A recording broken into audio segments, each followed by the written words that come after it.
الحمد لله وحده والصلاة والسلام على من لا نبي بعده أما بعد فأعوذ بالله من الشيطان الرجيم بسم الله الرحمن الرحيم ألا تعبدوا إلا إياه وبالوالدين إحسانا وقال النبي صلى الله عليه وسلم رضا الرب في رضا الوالدين وسخط الرب في سخط الوالدين أو كما قال عليه الصلاة والتسليم শ্রদ্ধেয় শ্রোতা মণ্ডলী, এই সামান্য লগ্নে ভূমিকা বর্ণনা করার অবস্থা নাই। তাই আলোচনার বিষয়বস্তু পিতামাতার হক তথা অধিকারের দিকে অগ্রসর হচ্ছে। এই বিষয়ে আলোচনা করা সময় সাপেক্ষ ব্যাপার, তদুপরি যথার্থ আলোকপাত করার প্রয়াস করব ইনশাআল্লাহ। শ্রদ্ধেয় শ্রোতা মণ্ডলী, আমরা যদি জানতে চাই পিতামাতার হক তথা অধিকার সম্পর্কে, তাহলে আমাদেরকে কোরআনের পৃষ্ঠার দিকে দৃষ্টি ফেরাতে হইবে। তাহলে আমাদের সম্মুখে দিনের আলোকটাই পরিষ্কার হয়ে যাবে যে আল্লাহ পাক রব্বুল ইজ্জত পিতামাতার মান মর্যাদাকে কতটা বৃদ্ধি করেছেন। কোরআন পাকের মধ্যে আল্লাহ পাক রব্বুল আলামিন যেখানে নিজের অধিকারের কথা উল্লেখ করেছেন, তার সঙ্গে সঙ্গে পিতামাতার অধিকারের কথা উল্লেখ করেছেন। উদাহরণস্বরূপ আল্লাহ পাক বললেন আনিশকুরলি ওয়ালিওয়ালিদাইক, অর্থাৎ তোমরা আমার কর্তব্য এবং শুকরিয়া আদায় করো এবং তোমাদের পিতামাতাদের শুকরিয়া আদায় করো।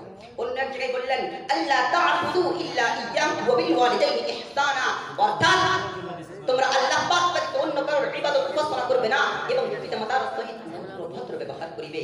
সুতরাং বন্ধুগণ, আমাদের মধ্যে যদি কোনো বুদ্ধিমান ব্যক্তি এই বিষয় নিয়ে খুব ভালোভাবে চিন্তা ভাবনা করে, তাহলে তার বুঝে আসবে যে যেখানে স্বয়ং আল্লাহ পাক রব্বুল ইজ্জত নিজের অধিকারের সঙ্গে সঙ্গে জিনাদের অধিকারের কথা উল্লেখ করেছেন, তিনাদের মান মর্যাদা কতটা।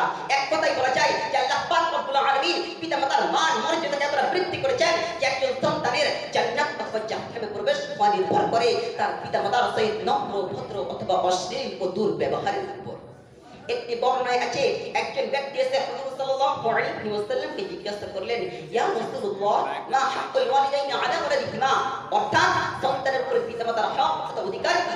উত্তরে হুজুর সাল্লাল্লাহু আলাইহি ওয়াসাল্লাম বললেন, মা জান্নাতুকা আও নার, তারা উভয়ই তোমার জন্য জান্নাত অথবা জাহান্নাম। অর্থাৎ তুমি যদি তাদের সঙ্গে ভালো ব্যবহার করে ভালো আচরণ করে তাদেরকে সন্তুষ্ট করতে পারো, তাহলে তোমার ঠিকানাটা হয়ে যাবে জান্নাত। আর যদি তুমি তাদের সঙ্গে খারাপ ব্যবহার করে খারাপ আচরণ করে তাদেরকে অসন্তুষ্ট করে দাও, তাহলে তোমার গন্তব্য স্থানটা হয়ে যাবে জাহান্নাম। শ্রদ্ধেয় শ্রোতা মণ্ডলী, কিন্তু আজ ভাগ্যের পরিহাস বর্তমান যুগের পৃথিবীর বুকে পিতামাতারা লাঞ্ছিত, বঞ্চিত, অপমানিত, অপদস্থ, লজ্জিত হচ্ছে। এমনকি কিছু কিছু সন্তান নিজের পিতামাতার সহিত দাসের ন্যায় ব্যবহার করছে।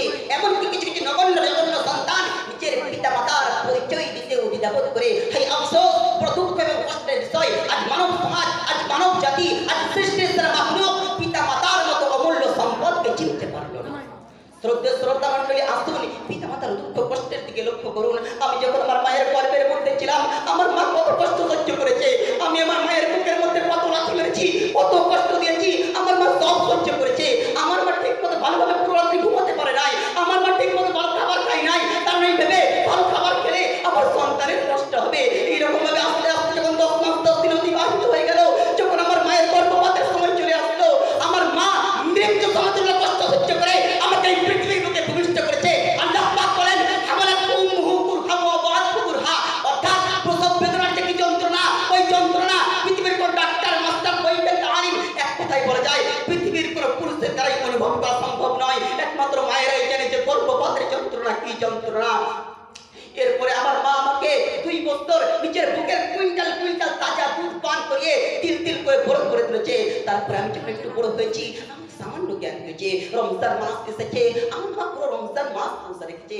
গরিবের সংসার, কখনো সেহরি পেয়েছে তো কখনো সেহরি পায় নাই, কখনো ইফতার পেয়েছে তো কখনো ইফতার পায় নাই। এইরকম ভাবে আস্তে আস্তে যখন 7 রমজান অতিবাহিত হয়ে গেল, যখন পুরো গ্রামে ঈদের খুশি ছড়িয়ে পড়েছে, সকলে বাড়িতে নতুন নতুন পোশাক চলে আসলো, সকলে আনন্দিত, সকলে প্রফুল্লিত, খুশিতে আত্মহারা। আমি হতভাগা সন্তান, বুঝি না। আমি ছুটে চলে গেছিলাম আমার মায়ের কাছে গিয়ে বলছি, মা সকলে বাড়িতে তো নতুন পোশাক চলে আসবে, মা আমাকে কিনে দিবে না মা? সেই দিন আমার মা বলেছিল, হ্যাঁ রে বাবা, তোর জন্য আমি নতুন পোশাকের ব্যবস্থা করছি রে বাবা। সেই দিন গভীর রাত্রে আমার বাবার হাত থেকে ধরে বলেছিল, ওই গো তুমি আমি নাকি পুরোনো কাপড়টা করে এটা কাটিয়ে নেবো, কিন্তু আমাদের সন্তানের জন্য তো কিছু একটা ব্যবস্থা করো। সেই দিন আমার বাবা বলেছিল, তুমি তো আমাদের ঘরের অবস্থা জানো, ঘরের মধ্যে একটা টাকা পয়সাও নাই। সেই দিন আমার মা বলেছিল, তুমি যাই হোক করে যে কোনো একটা ব্যবস্থা করো।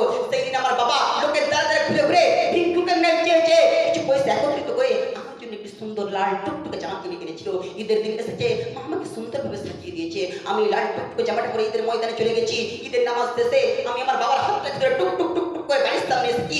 বাড়ির সামনে এসে যখন মা বলে ডাকতেছি, মা ঘরের সমস্ত কাজ কর্মকে ত্যাগ করে নিয়ে ছুটে এসে আমাকে জড়িয়ে ধরে নিয়েছে। আমি হতে পারে সন্তান বুঝি না, মায়ের পরনে পুরোনো কাপড়টা দেখে বলে ফেলেছিলাম, মা আজ তো ঈদের দিন, সকলের মায়ের হাতে নতুন নতুন পোশাক পরেছে, মা তুমি পরিধান করবে না মা। সেই দিন আমার মা বুক ভরা কথা আর চোখ ভরা জলটাকে নিয়ে নিজের অস্ত্রটাকে আচরের দ্বারা মুছে নিয়ে বলেছিল, বাবা রে আমরা যে গরিব, আমরা যে অসহায়, আমরা টাকা পয়সা কোথায় পাবো। সেই দিন আমি কচি মুখে বলেছিলাম, মা আমি না বড় হয়ে তোমাকে নতুন কাপড় কিনে দেবো। সেই আমার মা বলেছিল, হ্যাঁ বাবা যেই দিন তুই বড় হয়ে নিজ হাতে রোজগার করে কামিয়ে না আমাকে নতুন কাপড় দিবি, সেই দিন আমি পরিধান করবো, সেই দিন আমি নতুন কাপড় পরবো রে বাবা। হাই হাই আফসোস, আজ রমজান মাস আছে, আমি আমার স্ত্রীর সন্তানদেরকে ইফতার করতে পারি, কিন্তু আমার পিতা মাতাকে নিয়ে ইফতার করার মতো তৌফিক হয় না।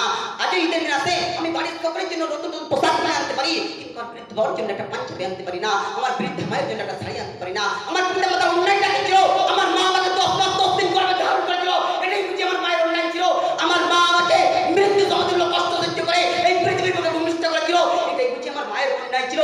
আমার মা 2 বছর নিজের বুকে কুইন্টাল কুইন্টাল তাজা দুধ পান করিয়ে তিল তিল করে বড় করেছিল, এটাই বুঝি আমার মায়ের অন্যায় ছিল। আমার বাবা মাথার গাম পায়ে ফেলে রোজগার করে খাইয়ে খাইয়ে আমাকে বড় করেছিল, এটাই বুঝি আমার বাবার অন্যায় ছিল। তারা আমাকে একদিন যোগ্যতম ব্যক্তি হিসেবে গড়ে তুলেছিল, এটাই কি তাদের অন্যায় ছিল? হাই আফসোস, হাই আফসোস, হাই আফসোস, তিনারা আমাদের জন্য এত কিছু করা সত্ত্বেও আজ আমরা তাদের মান মর্যাদা বুঝে উঠতে পারলাম না। কোরআনের আয়াত সম্মুখে থাকা সত্ত্বেও আজ আমরা তাদের মান মর্যাদা বুঝে উঠতে পারলাম না।